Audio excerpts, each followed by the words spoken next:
Hello, my name is Anna. I am 9 years old and live in Cape Coral, Florida, and this is my story. My parents met when my father was in the army, stationed in Bromholder, Germany. My father is an American citizen. He was born in Bayonne, New Jersey. My mother is from Germany. I was born in Germany but moved to the United States when I was a baby. I live with my mother, father, and baby sister Chrissy.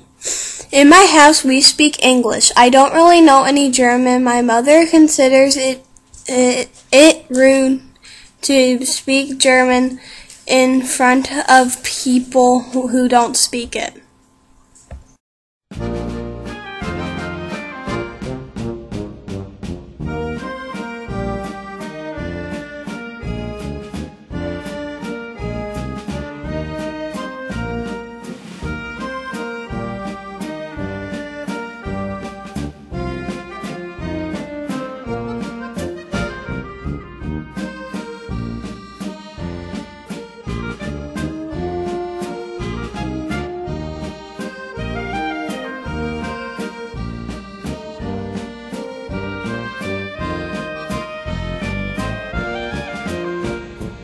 München steht ein Hofbräuhaus, einst so fort.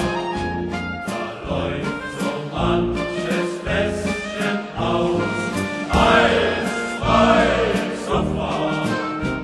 Da hat schon mancher brave Mann, einst so fort. Gezeigt, was vertragen kann, schon früh am Morgen fing an, so spät am Abend, da hört auf, in München im Hofbräuhaus.